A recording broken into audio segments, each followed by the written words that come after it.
Hello.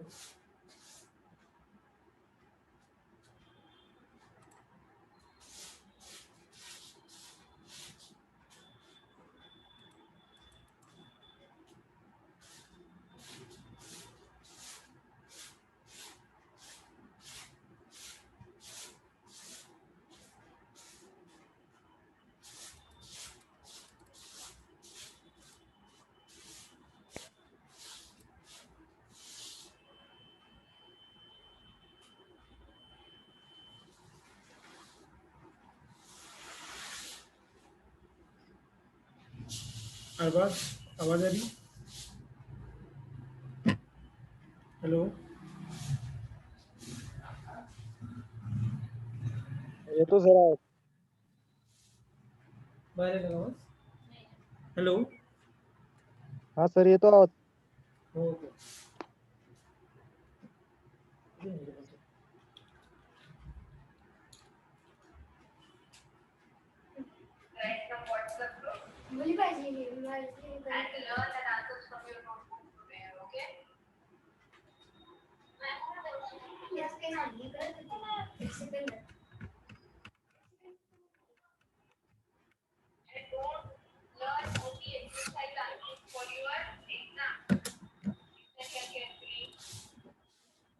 Hello.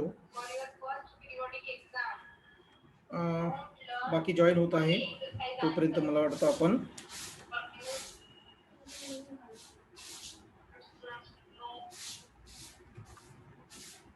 काल जो घेतलेला पाठ आहे तो शॉर्ट मध्ये रिपीट करू.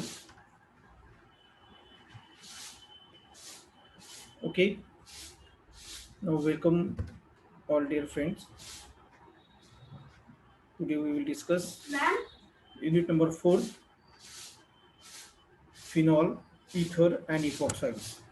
Now in previous lecture we discussed phenol, part A, phenol. Okay. So first one of phenol. Phenol is nothing but the organic aromatic hydroxy compound. Organic aromatic hydroxy compound, that means in which one, two or three, that means more than one or one hydroxyl group directly attached to the benzene nucleus. Okay. Then types of classification of the phenols depending upon the hydroxyl group present. Now monohydric alcohol, that monohydric phenol, that means only one OH group attached to the benzene ring, so known as a monohydric. Dihydric phenol, two OH group directly attached to the benzene ring, known as dihydric.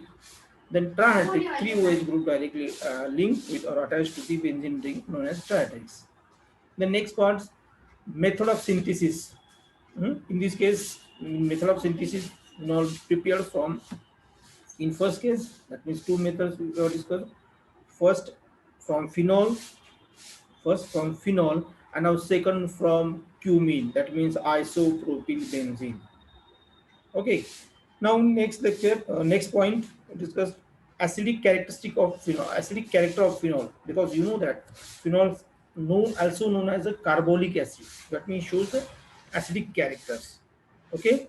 So explain or why phenol shows acidic character. तर त्यामध्ये आपण असे एक दोन points त्यामध्ये study केले, जवळपास 4 points त्यामध्ये मला वाटतं आपण स्टडी केले. एक लिटमसच्या color नुसार, that means here blue litmus turns to red. Okay, it shows the acidic character. Then next, when it react with alkali, that means base, then it gives salt and water. That's why acts as a, now here instead of H या ठिकाणी H च्या ऐवजी sodium पाहिजे. लक्षात घ्या, म्हणजे हे corrections आपल्याला काही असतील ते करायचे. या ठिकाणी E असायला हवा. Okay, sodium phenoxides and water molecules. As now, because you know that here this is a neutralization reaction, NaOH acts as a base, so this phenol shows acidic character. Phenol ने याचा अर्थ कोणती character दाखवले? acidic character दाखवली. ही एक reaction त्यावरून आपल्याला ते दाखवता येतं. त्याच्यानंतर फिनॉल हा त्याचा पीएच जो आहे तो थोडासा जास्त आहे, म्हणजे ऍसिड आहे पण वीक ऍसिड आहे. ऍसिड आहे पण तो कसा आहे? वीक ऍसिड आहे.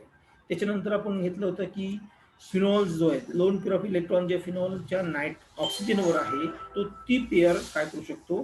बेन्झीन रिंगला डोनेट करू शकतो. बेन्झीन रिंगला देऊ शकतो. आणि याच प्रॉपर्टी आपण यामध्ये स्टडी केली होती की phenol remove hydrogen atom or proton easily. तिथे रेझोनेटिंग फॉर्म जे फिनॉक्साइड आयनचे तयार होतात त्यावरून क्लिअर होतं की फिनॉल हा काय करतोय, हायड्रोजन ॲटम इझिली लॉस करू शकतो. म्हणजेच याचा अर्थ काय, आपल्याला माहिती आहे अकॉर्डिंग टू अवर इमेज जो H पॉझिटिव्ह देतो त्याला आपण काय म्हणतो, ॲसिडिक कंपाऊंड्स. ओके, तशी कॅरेक्टरिस्टिक आपल्याला इथे पाहायला भेटतात.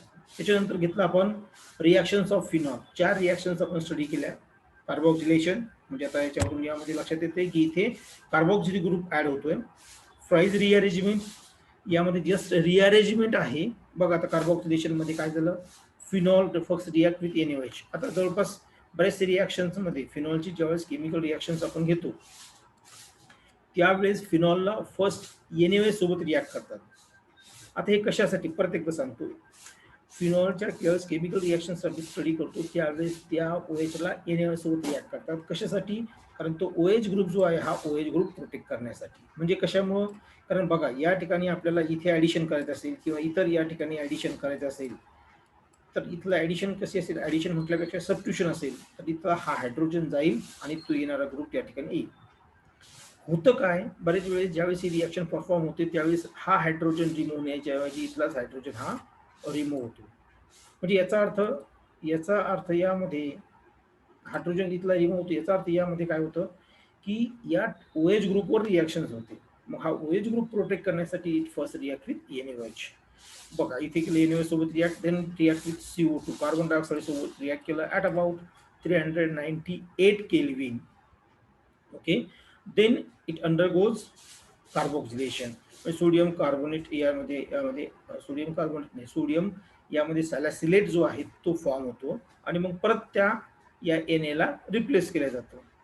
मग आपल्याला मिळतो सॅलिसायक्लिक ऍसिड. अशी रिॲक्शन ही आहे. नंतर फ्राईज रिअरेंजमेंटमध्ये सुद्धा बघा, फ्राईज रिअरेंजमेंटची रिॲक्शन जे यामध्ये सुद्धा तशाच प्रकारचं आहे की OH ग्रुप जो आहे तो OH ग्रुप त्या ठिकाणी it react with acetic anhydride and NaOH, aqueous NaOH. म्हणजे इनिशियली हा ॲसिटिक अनहायड्राइड ज्यावेळेस आपण इथे ॲड केला, ॲसिटिक अनहायड्राइड म्हणजे वॉटर मॉलिक्युल्स इथून ॲसिटिक ॲसिड रिमूव्ह होतो. याचं स्ट्रक्चर जे आपण यामध्ये असं दाखवलं होतं, आठवतं का बघा, CH3 C double bond O इथे परत एक CH3 C double bond O. म्हणजे याचा अर्थ या ठिकाणी दिलेलं जे आहे CH3 C डबल बॉन्ड 2, हे दोन एक आणि हा ऑक्सिजन, हा इथे H आणि हा एवढा पार्ट असा रिमूव्ह होतो, ॲसिटिक ॲसिड रिमूव्ह झालं आणि मग हा CH3CO या ऑक्सिजनला अटॅच होतो. हे बघा दिसते CH3CO ऑक्सिजनला अटॅच झालेला. Then just rearrangement take place. मग नंतर काय होतं रिअरेंजमेंट म्हणजे इथला जो हा ॲसिटिल ग्रुप आहे हा या ठिकाणी शिफ्ट होतो, इथला हायड्रोजन इथे येतो, इथे दिसतं आपल्याला. म्हणजे हे झालं ऑर्थो पोझिशनला आणि ही पॅरा पोझिशनला सुद्धा असतं. म्हणजे ऑर्थो पॅरा डायरेक्टिंग नेचर या ठिकाणी पॉसिबिलिटी. म्हणून ऑर्थो हायड्रॉक्सी ॲसिडिफिनॉल तयार होतो आणि ऑर्थो हायड्रॉक्सी पॅरा हायड्रॉक्सी ॲसिडिफिनॉल आपल्याला हे दोन कंपाऊंड्स यामध्ये तयार झालेले दिसतात. म्हणजे या ठिकाणी काय झालं, जस्ट रिअरेंजमेंट आहे फक्त या ग्रुपची, काही ॲडही होत नाही, काही रिमूव्हही होत नाही, फक्त रिअरेंजमेंट आहे म्हणून याला फ्राईज रिअरेंजमेंट असं नाव दिलं. नंतर एक क्लासियन रिअरेंजमेंट, यामध्ये सुद्धा आपण बघितलं होतं की हा जो फिनॉल आहे, फिनॉलला सुरुवातीला रिॲक्ट केलं अलील असं म्हणू आपण थोडक्यात. आता हा इथरिक फॉर्म आहे, म्हणजे सोडियम हा या ठिकाणी आपल्याला असं म्हणू यामध्ये की ऑर्थो अलील फिनॉल जो फॉर्म झालाय तो ऑर्थो अलील फिनॉल यामध्ये सुरुवातीचा फिनॉल होता. त्या फिनॉल सोबत या ठिकाणी आपण CH2 double bond CH single bond CH2 Cl म्हणजे SCl तो निघून गेला आणि हा फंक्शनल ग्रुप या ठिकाणी म्हणजे इथरिक फॉर्म इथरचा फंक्शनल ग्रुप या ठिकाणी आला. आता हा जो आहे अर्थो म्हटल्यापेक्षा यामध्ये ही पोझिशन जी तो फॉर्म होणारा अर्थो आहे, पण ही जी पोझिशन जी आहे ही फिनॉलची आहे, फिनिल रिंग आहे आणि अलिल रिंग आहे. म्हणजे याचं नाव आहे अलिल फिनिल इथर. या कंपाऊंडचं नाव जे आहे हे फिनॉल नाही तर हा आहे अलिल फिनिल इथर. अलिल फिनिल इथर. Okay, now this allyl phenyl ethers heated at about 473 Kelvin. 473 Kelvin म्हणजे near about 200 degrees Celsius. किती 200 डिग्री सेल्सिअस. मग इथला जो एच आहे हा इथे काय होतो या ठिकाणी सबस्टिट्यूट करून हा ग्रुप इथे येतो. That means it gives ortho पोझिशनला हा आपला अलील ग्रुप आला. That's why this compound allyl phenyl sorry this ortho allyl phenol. Ortho allyl phenol असेल आपल्याला नाव देते. ही तिसरी रिॲक्शन आहे ती. आणि चौथी जी रिॲक्शन घेतलेली आपण त्यामध्ये ती आहे Reimer Tiemann reactions. Reimer Tiemann reactions. टायमर म्हणजे टायमर्स आहे. Okay, now here phenol react with chloroform. Again here first it react with the sodium hydroxide, so it protect the NaOH group, and then this CHCl3, that means aldehyde from here attached at a sodium attached at ortho position, so this is known as a sodium salicylaldehyde. Sodium salicylaldehyde. Now which on acid hydrolysis याचं hydrolysis केले की आपल्याला हा मिळतो सॅलिसिलडाइड. त्याच्यानंतर physical properties घेतले आपण त्याच्यामध्ये आणि काही ऍप्लिकेशन सुद्धा आपण बघितलं. म्हणजे असा आपला हा फिनॉल काल आपण स्टडी केला. आता नेक्स्ट पार्ट जो घेणार आहोत तो पार्ट आहे आपला इथरचा.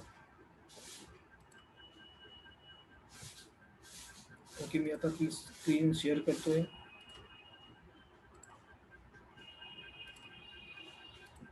Okay, so today we will discuss next and most important part B, not part A, part B of unit number 4, which is the ethers. Okay, now first what is by ethers. इथरचा अर्थ काय, इथर काय आहे, ते इथरचे आपल्याला वेगवेगळ्या definition करता येईल. म्हणजे आता पहिल्या डेफिनेशन मध्ये जर आपल्याला विचार केला तर आपण असं म्हणू यामध्ये की हा जो इथर आहे हा वॉटर मॉलिक्यूल जो आहे बघा लक्षात घ्या HOH या HOH मधले दोन्ही हायड्रोजन रिप्लेस केले कशाने, आपण या दोन अल्किल ग्रुपने. ओके, कशाने, दोन अल्किल ग्रुपने. So it gives ROR. Okay, and ROR is nothing but ether. So ether is obtained by replacement of both hydrogen atom from water by two alkyl groups. Okay, म्हणजे definition कसे करता येईल आपल्याला, dialkyl derivative दोन alkyl group असलेला dialkyl derivative of water which are obtained by replacing two hydrogen atom from water, both the hydrogen atom from water by alkyl group known as ether. So this is also known as a dialkyl derivatives of water. Dialkyl derivatives of water. लक्षात घ्या, दोन alkyl group असलेला वॉटरचा derivative. ते alkyl group जे आहेत मग ते सारखे असतील किंवा वेगळे असतील. ते अल्किल ग्रुप सारखे असतील किंवा वेगळे असतील. Okay, now here next definition, दुसरी डेफिनेशन पहा काय केली यामध्ये आता, replacement of hydrogen atoms from alcohol. Okay, म्हणजे आता अल्कोहोल जो आहे हा घेतला आपण R बॉन्ड OH. या R बॉन्ड OH मधला हा H काढला आणि त्या ठिकाणी आपण हा अल्किल ग्रुप आणला. So it gives ROOR. म्हणजे काय झालं यामध्ये, हा आहे alkyl derivative of alcohol. Alkyl derivative of alcohol. So define ether, the alkyl derivatives of alcohol which are obtained by replacing hydrogen atom from hydroxyl group of alcohol by alkyl group is called as, is known as ether. कळालं, ही reaction दिसते आपली हीच येते. म्हणजे हा alcohol आहे यामधला हा हायड्रॉक्सिल ग्रुपवरचा हा हायड्रोजन रिप्लेस केला आपण कशाने, या आरने रिप्लेस केला आणि हा करस्पॉन्डिंग कंपाऊंड जो मिळाला तो आहे इथर. म्हणजेच त्याला आपण नाव दिलंय alkyl derivative of alcohol. Okay, आणि now next reaction, next definition काय आहे ती पहा, alkoxy derivative of alkane. Alkoxy derivative of alkane म्हणजे काय, अल्कॉक्सी डेरिव्हेटिव्ह ऑफ अल्केन का म्हटलं बघा, इथे दिसतो रिॲक्शन ही. आता बघा R हा अल्केन आहे, क्लिअर. या अल्केन मध्ये समजा मी हा अल्कॉक्सी ग्रुप, या अल्केनवर आपण आणला. हा RO group is nothing but alkoxy group. हा हायड्रोजन काढून घेतला आणि हा अल्कॉक्सी ग्रुप जो हा आपण इथे आणला. So it gives ROR. म्हणजे आपल्याला मिळेल ROR, म्हणजेच ROR इज नथिंग बट इथर. म्हणजे काय केलं आपण, अल्केन मध्ये अल्कॉक्सी आणला म्हणून त्याला काय म्हटलं, alkoxy derivative of alkane. The alkoxy derivatives of alkane which are obtained by replacing hydrogen atom from alkane by alkoxy group are called as ethers. Okay, अशा आपल्याला वेगवेगळ्या याच्या डेफिनेशन्स आपल्याला करता येईल. ओके, म्हणजे या डेफिनेशन्स आहे इथरच्या. आता आपल्याला याच्यामध्ये एमसीक्यू असू शकतो कसा, की यामध्ये की alkoxy derivatives of alkane is nothing but, खाली पर्याय असा आहे ether, 2 number ethane, 3 number acid, 4 number none this. मग अल्कोक्सी डेरिव्हेटिव्ज ऑफ अल्केन म्हणजेच काय तर इथर. ठीक आहे, त्याचा जनरल फॉर्म्युला जो इथरचा तो आहे ROR डॅश. हे रिप्रेझेंटेशन आहे त्याचं, ROR डॅश इथे त्याचं काय आहे, रिप्रेझेंटेशन आहे. जिथं जनरल फॉर्म्युला जर म्हटलं तर ते आपल्याला CnH2n प्लस 2O हा आपल्याला त्याचा जनरल फॉर्म्युला देता येईल. अल्केन सॉरी इथरचा जनरल फॉर्म्युला जो आहे तो CnH2n प्लस 2O, आणि हे त्याचं रिप्रेझेंटेशन आहे. ROR डॅश हे त्याचं काय रिप्रेझेंटेशन आहे. R और R डॅश हे दोन अल्किल ग्रुप आहेत, ते सारखे असतील किंवा वेगळे असतील, किंवा एखादा त्यातला अरिल ग्रुप सुद्धा असू शकतो.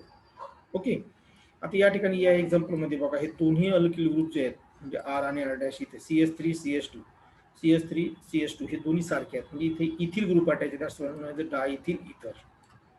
आणि यामध्ये एक इथिल ग्रुप आहे, एक मिथिल ग्रुप आहे, so non as ethyl methyl इथर. त्याचं नाव काय आहे, इथिल मिथिल इथर. म्हणजे हे जे आहे हे काय म्हणू आपण त्याला, जनरल फॉर्म्युला, रिप्रेझेंटेशन आणि त्याचे दोन एक्झाम्पल्स. ओके, चला आपण पुढे बोलू. आता पुढचा पार्ट आहे क्लासिफिकेशन ऑफ इथर्स.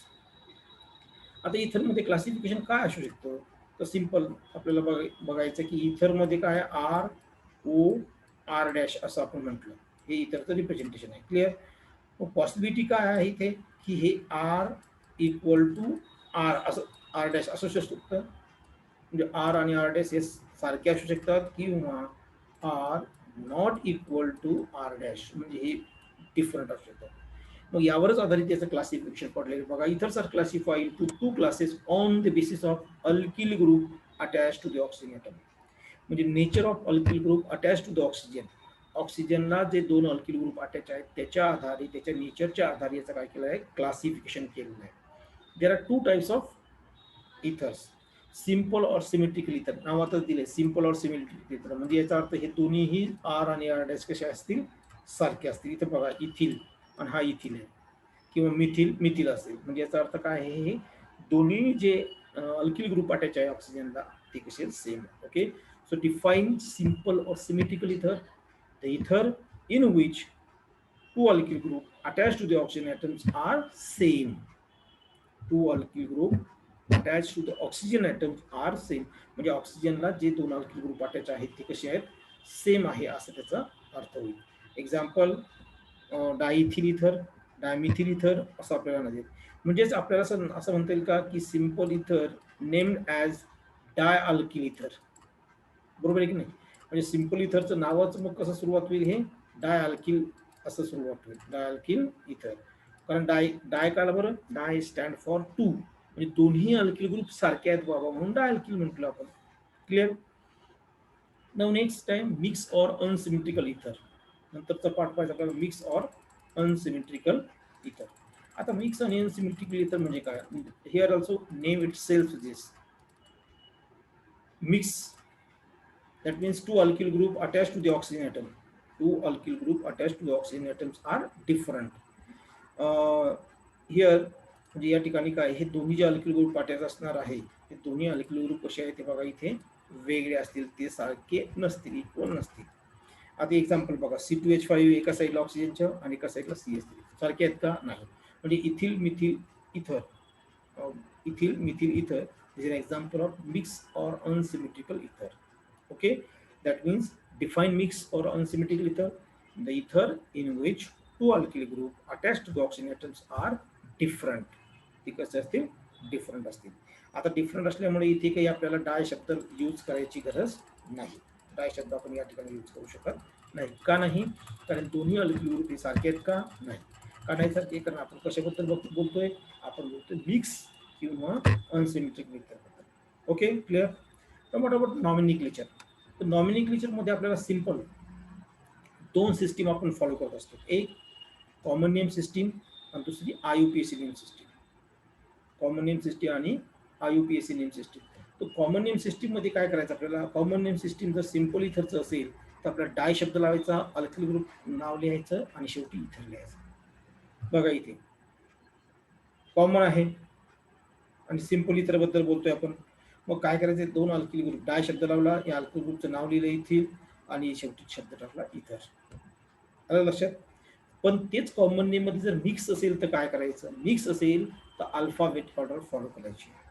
काय करायचं आपल्याला, अल्फाबेटिकल ऑर्डर फॉलो करायची. म्हणजे इथिल मिथिल असे दोन ग्रुप आहे समजा, मग इथिलचा ई अगोदर येतो ABCD मध्ये अल्फाबेटिकली का मिथिलचा एम अगोदर येतो ते पहा आणि त्यानुसार लिहा. जसं की आपल्याला माहिती ई अगोदर येतो म्हणून त्याचं नाव असेल इथिल, इथिल मिथिल इथर. ओके, म्हणजेच काय आहे, हा इथिल ग्रुप आहे, हा मिथिल ग्रुप आहे, कारण आपण कोणतं बघतोय, मिक्स बद्दल बोलतोय. म्हणजे इथिल मिथिल इथर असं नाव येईल कारण ई अगोदर येतो म्हणून. ओके, कॉमन नेम समजलं सरळ सरळ. आता IUPAC नेम काय आहे. IUPAC नॉमिनिक्लेचर सिस्टीम मध्ये आपल्याला माहिती आहे की आपण इथर जो आहे हा डायल्किल डेरिव्हेटिव्ह ऑफ वॉटर आहे, अल्कॉक्सी डेरिव्हेटिव्ह ऑफ अल्केन आहे.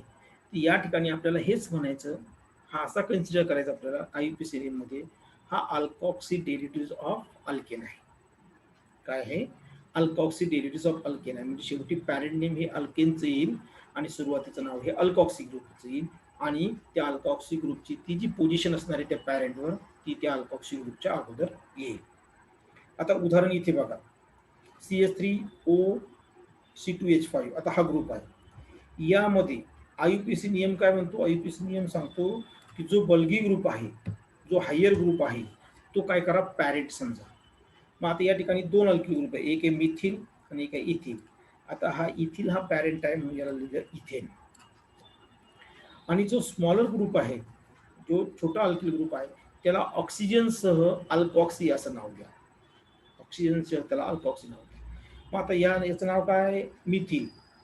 मग मिथिलचा YL काढून टाकला आणि त्या ठिकाणी काय लावलं, ऑक्सी लावलं, OXY असं लावलं. म्हणजे काय येईल मग, मिथॉक्सी. मग नाव येईल काय याचं, मिथॉक्सी. बघा नाव काय आलं, मिथॉक्सी इथिन. इथिन आहे त्याचा पॅरेंट. लक्षात आलं. IUPAC name ether considered as alkoxy derivative of alkane. Ether हे अल्कॉक्सी डेरिव्हेटिव्ह आहे अल्केनचे, हे कन्सिडर करून आपल्याला नाव लिहायचं. म्हणजे शेवटी अल्केनचं नाव असेल पॅरेंट नेम आणि मग त्याच्यानंतर अल्कॉक्सी ग्रुपचं नाव असेल. ठीक आहे, एवढं लक्षात आलं. हे IUPAC नेम. आपण एक दोन एक्झाम्पल आपल्याला परत त्याच्यात लागले तर पाहता येईल. जसं की एखादे एक्झाम्पल या ठिकाणी देतोय बघा.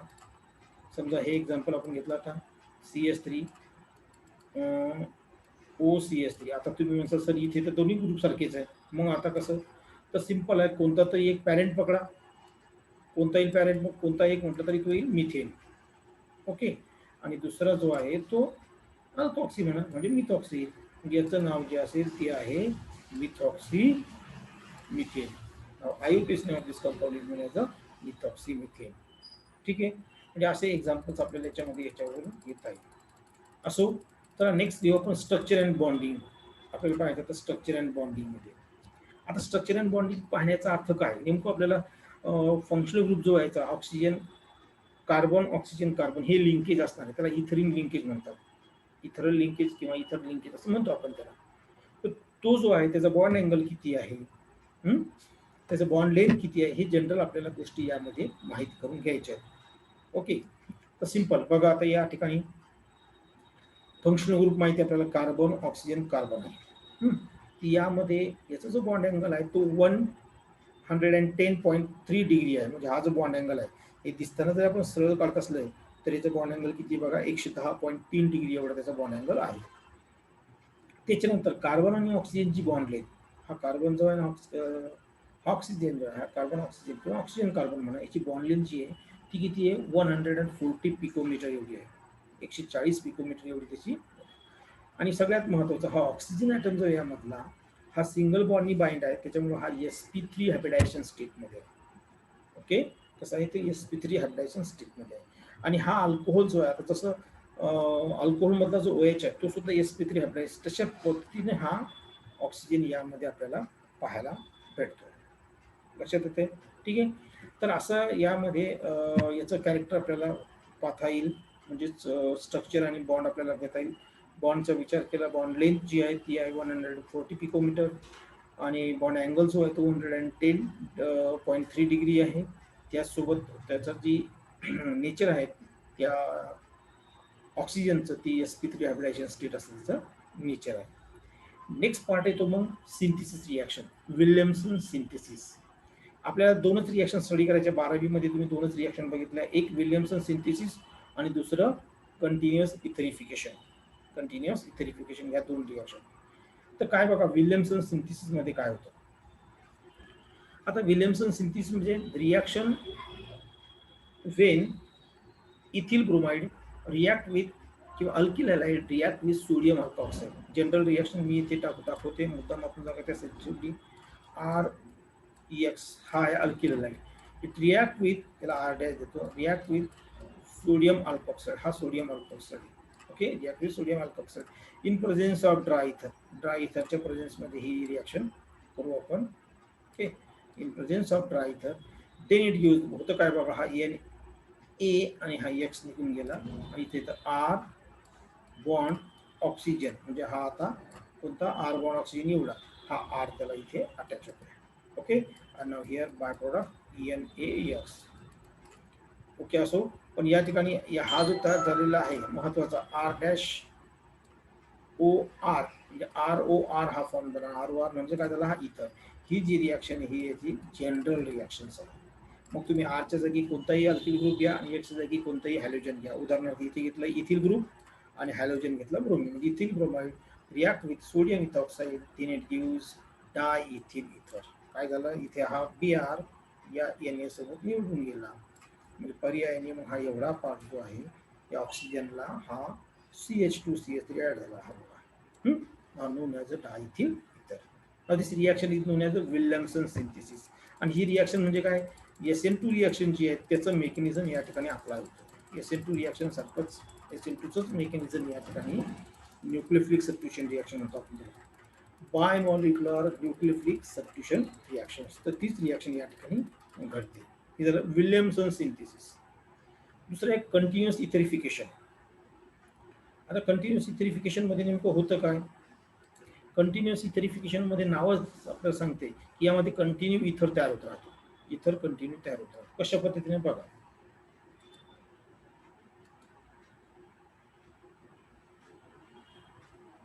आज थोडंसं नेटची जे विद्यार्थी जॉईन होण्यासाठी वेटिंगला आहेत किंवा जॉईन होताना थोडासा प्रॉब्लेम येतोय, त्यांनी काय करायचं, बाहेर पडायचं. समजा जॉईन होत असताना वेळ लागत आहे, कट करायचं आणि परत जॉईन व्हायचं.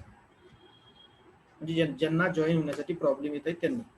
आणि थोडंसं आता प्रयत्न करा की रेंजमध्ये आपण बसू, ज्या ठिकाणी चांगलं इंटरनेट आहे त्या ठिकाणी बसा, म्हणजे जॉईनिंगचा प्रॉब्लेम येणार नाही. असं होतं 1 मिनिटात बंद पडलंय तर परत एक 10 मिनिटासाठी आपल्याला सगळ्यांना रिजॉईन करायचं आहे. हे लेक्चर जर 1 मिनिटामध्ये समजा आपलं बंद पडत असेल तर एक 5-10 मिनिटासाठी परत काय करा, सर्वांनी रिजॉईन करा, जेणेकरून आपल्याला परत थोडासा पुढचा पाठ आपल्याला घेता येईल. म्हणजे हे युनिट अगदीच छोटं आहे. आज आता कंटिन्यू आपण हे युनिट्स दुसरा पार्ट याच्यातला संपून जातो, मग राहतो इपोक्साइडचा, तो उद्या संपून जातो. म्हणजे अगदी सोप्या पार्टमध्ये सोप्या याच्यामध्ये हे युनिट आहे. तसं आपण हे युनिट